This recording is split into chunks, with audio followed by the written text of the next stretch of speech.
Hi, I'm Matthew Herzberg, and this is the Myopia Mindset.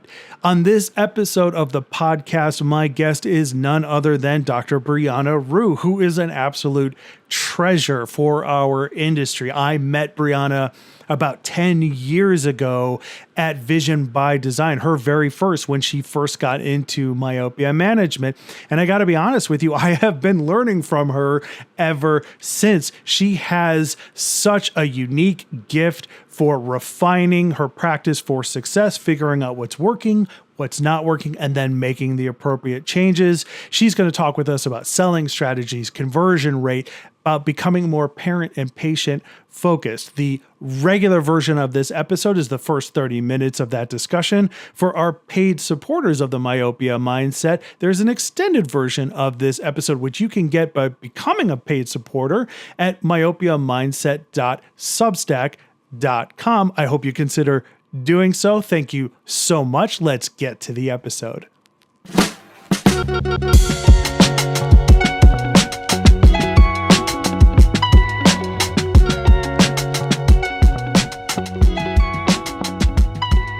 All right, welcome to the Myopia Mindset. This is a podcast where, yes, myopia matters, but what also matters is your weekly dose of education, inspiration, and motivation in pursuing your successful development in myopia management.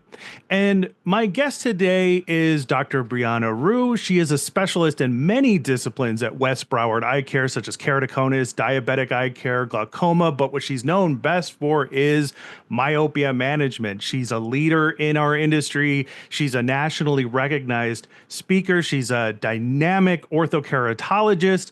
She's also a key principal investigator in myopia management, and she is the co-founder and CEO of Dr. Contact Lens. Brianna, welcome to the podcast. Thank you, Matt, for having me on. Awesome. And I could not wait to get you onto the podcast. We talked to Vision by Design about it, and then all my scheduling got all out of flux, and I was like, I kept making notes, get Brianna and get Brianna and get Brianna, because I have learned so much from you over the years. And, one of the promises that I made to the audience is that, like, if I don't know something, I'm going to bring somebody on who can speak to it way better than I can. And you are that person. Brianna, for those who don't know, is constantly readjusting her practice parameters for efficiency, learning from mistakes, doubling down on her successes, and has really turned out one of the best, myopia management machines is what we call them. That comes from Caroline Kauke. Turn your practice into a machine. But Brianna, what I want to start with is the eye pitch, which is this book. Can you tell me about it? Like, what is the eye pitch? Give me an overview.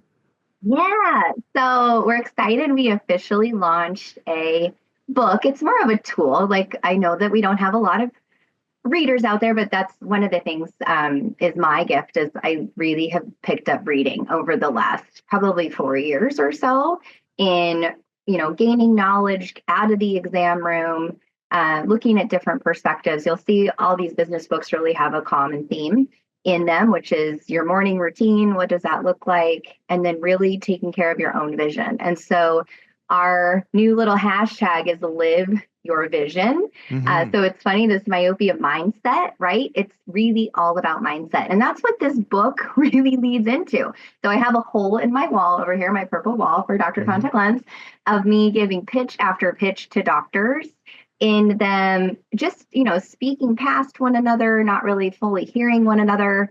And that's where this was born. And I really saw I was able to kind of label it and put it to words, what's happening, right? So let's take Vision by Design, for instance, right? You go to Vision by Design, which is honestly the conference in 2015. Thank you, Scott Pearl, for inviting me and me meeting you and all the people at Vision by Design, game-changing conference. It is worth it in West Palm Beach. Like, be there, October. Like, please set the date. That is not a selfish plug. Like, just get there. Yes. It will change your practice. But the iPitch book is really, as you're going to one of these conferences, whether it's Vision by Design or Expo or just your local conference, right? Which just did another one. You're in an exhibit hall. You're in there with your colleagues. You're in there with all of the people trying to pitch you, the speakers, right? They're all pitching you. Every single day someone is pitching you. Your patients are pitching you. Your team is pitching you. Your spouse is pitching you, right? Right. So when you switch the perspective and you switch the mindset, right, and you're not so nearsighted, we're going to bring this all back to myopia, guys. Puns intended here. Hardcore puns. Love puns. But that makes you the shark in Shark Tank. Okay. And we're not acting like sharks at all. We're acting like scared minnows where people, again, are trying to help us. So if you look back at Shark Tank, what they're doing, they all are writing something down. They're all taking detailed notes and they ask specific questions. So we have our clinical mindset and we have a business mindset. So again, in sitting where I sit, having a practice, running a high growth tech company and seeing all of our practices and what we're doing and what we could do better, put yourself in the ring, realize that you're the shark. But why we're not doing that is we have our clinical mind. So in school, we're taught first, do no harm. You cannot take risk with patients. You have to be clear. You have to be sure. In business, you have to take risk. You have to be unsure. You cannot have all of the answers. And so there's this back and forth daily as a clinician and a business owner on what mindset you're looking at. So when you go into these exhibit halls, which again, they're there to serve you. They're there so you have education that is affordable, right? And so we need you to step into these, but do not step into my booth and ask me, what does it cost? Right. Matt, that does no good for you. It does no good for me. And now I go heavy hardcore into a pitch trying to get you to see the value.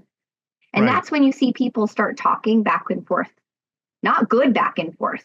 There's no good banter when that happens because you're on defense and I'm on defense. What should I be asking then? If I'm not going to ask the price, I totally agree with you. So if I'm not going to ask about the price, what should I be asking? Well, that's what this book is all about. And so it's asking better questions. Okay. So, is this a clinical decision? Is this a business decision? Is this both? Right. What happens if I don't make this decision? What is it going to cost? What is the investment, total investment? Who's going to own it in my practice? Do I have the time to implement it right now? Right? Because a lot of people are like, oh, it's too expensive. When it's really, that's not your primary objection. Your primary objection is you going back and trying to get your staff to do it and be accountable. Yes. Right? And so that's kind of leads into the myopia space as it's growing, as it's accelerating, right? And we're seeing all these companies come in here. This is the tool to help you evaluate vendors and opportunities for you, but get you to a clear yes, no, or I'm going to revisit it at this date. I love it because there's so much analysis paralysis. Oh my God, so much. So much. There's so much of it when it comes to docs who want to do myopia management. My experience is most of them have either not done enough research, they haven't gone to the key meeting like Vision by Design. They have not gotten the full buy-in from either, like they're an associate and they haven't gotten the full buy-in from their other associates or the practice owner. And they haven't even gotten the staff fully on board. They haven't even picked out those key staff members who are going to be essential in this path. So I love everything that you're saying. What if we're typically minnows in the eye care industry and not sharks? What is that? Not anymore. Everybody's a shark now. Okay, everybody's a shark now, but what is that? What has that typically looked like, and how do we convert over to the shark mentality? I think, again, it's realizing how special of a seat you sit in as the doctor. And so if we really do reflect back at how this happened, okay, like and your dad, right, you're going to see this. Your dad got wined and dined, man, like trips, conferences, food, shit that he got. Can we cuss on here? Yes, certainly. So my generation of doctors, so I graduated in 2009, right when the Sunshine Act was passed, right? And it was passed for a reason. I get it. We don't want to be bought, but we do still have to learn. And there's like our egos were kind of stripped from us in that past, right? We were put on this pedestal. That pedestal was taken away from us. And I think that that's really hurt the industry. Okay. Because they realized, like the students that were in-house first and I went out first and came back, like they understood the vendor-doctor relationship, that there was one, and it was a really critical piece. from 2009 and beyond, they're not getting that. It's coming back a little bit, but you are, as a doctor, allowed to have an ego, not a big one. Mm-hmm. Like, Mm-hmm. I know we're all like, we don't want to have egos anymore. Like, guys, you're taking care of patients' vision. Yes, you are allowed to have an ego. That's a big deal, right? Yes. And that's why, like, you gave your life to do this, and you're allowed to make money off of that. Like, stop apologizing for not wanting to make money. If you don't invest in your practice, your patients don't invest in you. Right. And you need to make money to do that, right? Like, all of these things require an investment, a financial investment. So when you start succeeding with myopia management, let's say you're doing Ortho K patients take time, way more time than your typical patient. They take more expertise. They take more involvement from your staff. So you need to incentivize your staff. You need to train and prepare them.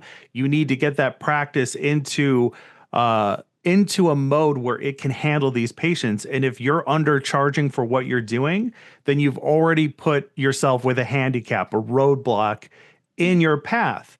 And I love everything that you're saying, because I have seen this firsthand over the last couple of years. I've been in so many practices of docs who are brand new to myopia management, and they don't feel like they have enough value to call themselves an expert or to have an ego, as you mentioned. They don't feel justified to position themselves as the important person in this scenario.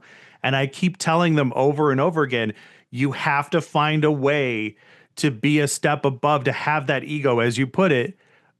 So what, like, let's say that we have a viewer or a listener right now who is saying, like, we know that, let's say she's sitting there saying, I feel like a minnow. I want to get to the shark. What can I do to do that?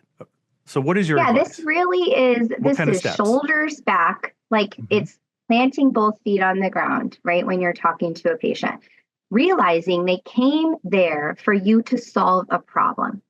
And I always looked at, even the moment I graduated, right? I never wanted somebody to come in seeing an ad or something. Like, that's when ads were really, like, hey, diabetic, like, ask your doctor about this. Like, I never wanted to be the doctor where patients would come in and asking me about a treatment. I always wanted to be leading with the treatment, right? Right. So I think it's starting there. So what kind of doctor do you want to be? It's feet down, shoulders back, and confidence. The patients will sniff you out if you do not have confidence. Yes. And they will break that down. Do not let that happen. Again, you are the expert in the room. You know more about that disease process than ever before. And yes, myopia was just renamed a disease. Yeah. Right? How cool is that? Like, Matt, like, that is super cool, right? As of November 2024. So I think it's just coming down to eliminate little hurdles, one thing at a time. Because you can look at this myopia management thing as Mount Everest, right? I got to get my pamphlets. I got to get my process. I got to get my team. I got to get my pitch. I got to get ready for parent questions, right? That's the 5 pillars, okay? But just take one of those at a time. Right. Right? You don't swallow an elephant whole. You swallow it piece by piece. And I think we're so quickly to, like, want to be there. Like, the joke in my family is, I see patients and my sister has patients, right? Because she's a first grade teacher. Yeah. There really is a patient perspective here, not seeing patients, but like patience and being patient with the process. Right. So, like, I came back from Vision by Design in 2015. I literally, on my whiteboard, if you do not have a whiteboard, please invest $15 in a whiteboard. It will be Amazon to your thing tomorrow, right? Teleportation is already happening. A whiteboard just gives you time. It gives you, it's a really easy tool. I've got mine, like, already filled out, like you can see it here, right? Yeah. Yeah, it's a tech hack, right? So I came back, I was like, atropine. And I've never fit an Ortho K lens before I went to Vision by Design. Atropine, you still couldn't even get it. The only thing that we had was the NaturalView multifocal or Biofinity multifocal, right? When I went, my site wasn't even launched. Okay. And so you had to, now we've got spectacles coming. You've got another lens, like, it's amazing, the tools that we have now, right? I invested in an axial length measuring device, which I still love. Like, I had a topographer, but I invested in another one. Now I've got 3 topographers, right? I'm not telling you like got to go crazy. But I just looked at all those things as an investment, right? And then I built the program. It literally took me 2 hours. Now you've got all these resources at your hands. Like, you can get Caitlin Rigetti to build you a beautiful pamphlet that's for you, right? If you don't have those skills on Canva or whatever it is, Right. It's really inexpensive to do this, like $200, $300, right? And then you just hit print. So it's just putting one foot in front of the other, day in, day out, and then you can have the conversations with the parents.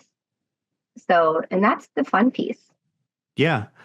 To piggyback what you're saying, like, because I love how the elephant example in particular, and I want everyone to recognize that if this is something that if we could swallow the elephant in one go, everybody would be doing myopia management, and they would be doing it at a higher level, and everything would be clicking into place, and this wouldn't be the specialty that you would want to go into. If every eye doctor could be doing this, and I don't think every eye doctor should be doing this. There's plenty of other specialties out there.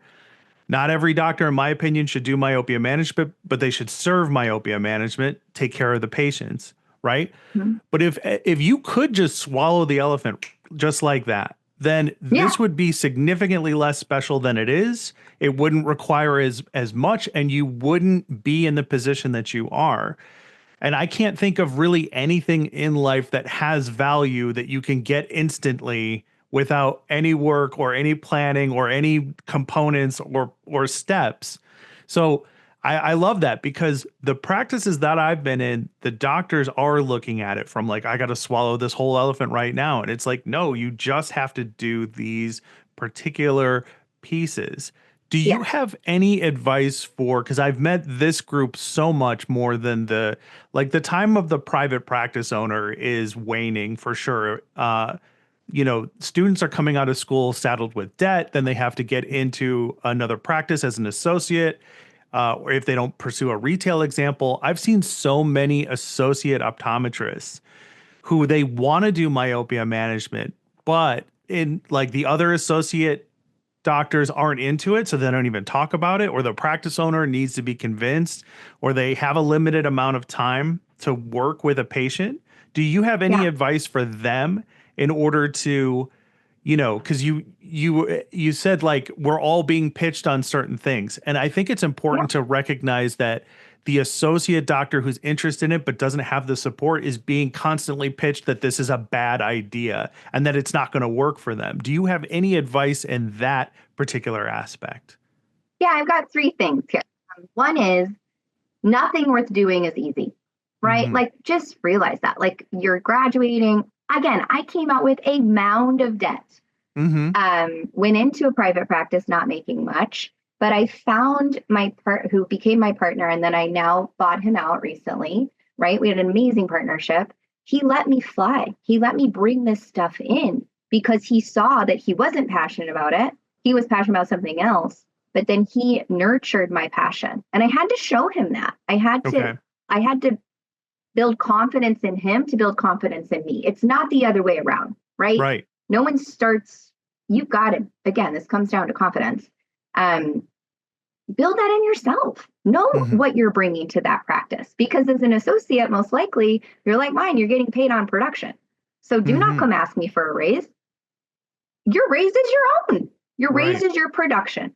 Okay. So, and I've given you all the tools here. We have all the myopia management protocols. We have all the dry eye protocols. You are seeing the patients in your chair that have these problems. And if you do not solve it, they will and are going somewhere else, right? And so again, it just comes down to what you're passionate about. And I don't really I'm going to push back on you, Matt, a little bit. Sure. This is not a specialty. Okay. This is serving a community. Okay. Right? And there's myopes in every community, starting at 2, 3, 4, 5 years old. Okay, we have to move this bell curve from when we're starting to see patients when they're 6, 7, 8. We've got to move that down to 3, 4, 5. How we do that is through pediatricians, right? Okay. Pediatricians are referring to pediatric ophthalmologists. There's not enough of them. They're throwing hopefully something on them, which is typically atropine, and they do not want to be seeing these kids. Right. But for instance, I saw a kid the other day, 4 years old. She's already a minus 75. We put her into the calculator, and she is on track to be a minus 9. Okay, so K readings, axial length, whatever, right? And we'll get into your like my myopia equation because I really want to simplify this for you guys. This is not hard. Okay. I think the way that we're describing it with all the jargon is really hard, right? So I want to get rid of that. Okay. But looking at her, we found a myope super early. And we get to do something about it. Like, that's really cool. I'm not saying everybody's going to end up a minus 9. That 12-year-old that starts as a, minus 1, most likely, 50% chance they're not going to end up a minus 4. But when you put together there's a calculator, there's an equation to this. Okay. You can simplify it. And so I really want to get rid of the term, or again, that's where I'm pushing back, is I don't think this needs to be a specialty. Yes, you have to love to see kids, okay? If kids are not your jam, yeah, myopia is probably not your jam. That's okay, right? So me, aging out with the people that are at West Broward with my partner, like, I love them, but my jam is like myopia, right? Right. So it's finding your schedule. It's finding that flow to keep you in it. Like, I had the best myopia day. Like, if I could picture the best day, it was a week ago, Matt. Right? Tell me like, about it. I saw 7 patients back to back, all myopes. We got 2 new people into treatment, right? We were doing some follow-ups. We were doing some renewals. Like, it was highlight. Like, if I could say perfect day in clinic, that was it. Right. Right. But we've painted that picture and we've been very specific with what that picture is. And that takes from my front desk through calling, through, again, the process with who's managing it, back to me and back to the front. Yeah. And so what you're saying is essentially, and correct me if I'm wrong here, it sounds like what you're saying is that if we position this as a specialty specifically, we are adding to that intimidation factor. That is a great point. I had never considered that because, my background or pedigree, the practice I grew up in, it's always been a specialty, right? I haven't known it as anything different. I've known it in variations, and I've seen, doctors like you who are doing it right. And I've seen everybody else who are not. And that's kind of like where the inspiration for this podcast and the whole concept of the myopia mindset came from. And what I've been trying to say is like, passion cannot be taught, but it can definitely be learned, and you should find your own way. And it also can be caught. Yes. So let's talk about that. If somebody is, because like you had mentioned, you got to be good with kids. I don't disagree with that. The only thing I would amend it with is that if you are not great with kids, but you have someone in your practice who is, you can lean on that person very heavily. 100%. So how does somebody start to pick up the passion bug for myopia? Let's say they're interested, and I think that's a good start. If you're interested in it, if you find yourself like wanting more information, considering vision by design, and you should go, definitely. If you're finding yourself watching videos or listening to podcasts like this. You've already caught the bug. I'm sorry. You already caught it. So how do we develop? No turning back now. How do we develop the passion from that point, do you think? Yeah, so now this is where passion meets purpose, meets process, right? Gotcha. And so if you think about it, where this is, again, we're going to simplify this down, soft tissue, bony orbit, right? And so the eye is growing faster than it should at a rate that is too high. And we need to somehow slow that down. And so when you have the myopia equation, you have the cornea, K readings, you have the lens, you have how long the eye is. Those 3 things add up to what you put in front of the eye with glasses or a contact lens, okay? So if you have 2 pieces to this equation, you have their refraction. Let's say you don't have an axial length device yet. Guys, they're like $3,500, okay? Like, stop it.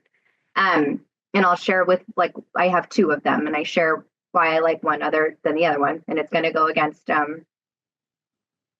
what other people are saying. But again, I don't go with the grain, That's as you right. can tell. But when you have the front, right, you have the K readings and you have their refraction, you can put that into a cool calculator and it shows you the axial length. So this is all about axial length. If you've got, like a 44 K reading and a -2, right, then their axial length is not going to be that long. If you've got flat Ks, then their axial length is going to be long, right? And so there's this little, we'll share it in the show notes where you can go and get it. And there's some really cool things coming. Something like Ocumetra, right? Where we're testing in there. So you can put these little things in and it shows the parents, like what Andrew Morgenstern always talks about is those growth charts, right? Mhm. They want to know where their kid is on the growth chart. Yeah. My kid's in the 85% height growth chart. And, we all brag about it. Well, we don't want to brag how long their eyes are. Right. Right. Right. But that's what we're slowing down. So the earlier that you catch this, again, 3, 4, 5, 6, 7, 8 years old, right? Mhm. 1, 2, 3, and to the 4. Like, Right. I live my life through like soundtracks. Uh-huh. That's again where all that adds up. Yes. That's all Yeah. that it is. It's just one big equation: age, ethnicity, parental myopia, what the kid is in the chair, right? And I don't say just look at the patient information, right? This Right. is where my axial link device comes in. Don't look at the patient information. Yes, you're gathering all that, but look at the patient that's in your chair. The patient is giving you information, how advanced they are, how the parents are talking to the kid, how the kid's talking to the parents, what do they like to do, right? So Right. that's where I use something called the DGH scanner, which is it's contact Mhm. for axial length. And I can get this on, I've gotten it on 3-year-olds, guys. Okay. But I have another device, the LensStar, which is there where they sit in front of it and point and shoot. You've got something like the Maya and all these things. Again, I already had a topographer. I needed something else. Mhm. And so what it does is it shows me what kind of treatment I'm going to lead with. So if I can get this on a 4 or a 5-year-old, I'm talking about a contact lens option. If I Mhm. can't, I'm talking about atropine. Once we get spectacles, again, and I think this is a key point, spectacles don't really give you freedom, right? Like Mhm. I was a kid, like I got contacts in 2nd grade, 3rd grade, right? They gave me so much freedom and confidence. You've got this, spectacles to me are such a cop out. Yes, there's a time and a place for them. And again, you're going to look at each individual case. Okay. But this is about giving your kids freedom. Right. Yeah, I don't know how useful spectacles are going to be. I'm excited to find out. Like at Vision by Design, when they spoke about it on stage, they had mentioned that you needed a consistent like 10 to 12 hours of 12 wear, hours. and in a very specific set position, right, on the face. And if Yeah. that gets changed, and one of my favorite things about Ortho K is that even if you're starting with a young patient, you can help them take out the lenses or put the lenses in at night as a parent. And then you don't need to worry about that kid for the rest of the day. Obviously, they're going to want to learn how to do this on their own, but like you can ensure that they don't have to worry about like, are they wearing their glasses correctly? Yeah. Now, Especially like those -75, -1s, -1.25, where it's really not that bad. yeah, Right. So yeah, they notice a difference when they see. But I think that this again is a critical piece. Like I hear time and time where Brianna, like myopia is not the plague. It's not like we're curing right, cancer or whatever, right? right. We hear so much stuff, Matt, We right? do. Yeah. One take home here though is this isn't up to you. Mm-hmm. It's up to the parent. It's up to you as the doctor to give them the knowledge that you have in a way that they can digest it, that they can make an educated decision and not an emotional one. Right. So I do say in my chair, there is no such thing as mommy or daddy guilt. As a parent myself, you got enough of that. You do not need it from your doctor. Right. This is about clear and concise responses. It is not getting in there and throwing up on them all this knowledge. Right. Because they're going to forget 90% of what you said. Again, it's honing in on the message. It's your elevator pitch, right? So think of it, you got on the ground floor in an elevator and you have till the penthouse to make a pitch to sell somebody something. and you got 30 seconds to do it. Right. Okay. I love it. That's how clear you need to be when you're explaining it. And that's what some of these tools are allowing you to do. So again, I gather all the data for the patient, like K readings, refraction, pictometry, ESO, EXO, whatever, visual acuity, okay, axial length. And then I gather the patient data. How are they sitting? How are they speaking? How are they looking at me? Mm-hmm. How are the parents interacting? So I'm gathering all that, and then I put that together and I unwrapped the gift, and in the gift is their myopia treatment that we're going to go with. I love it. I love it. For so many reasons.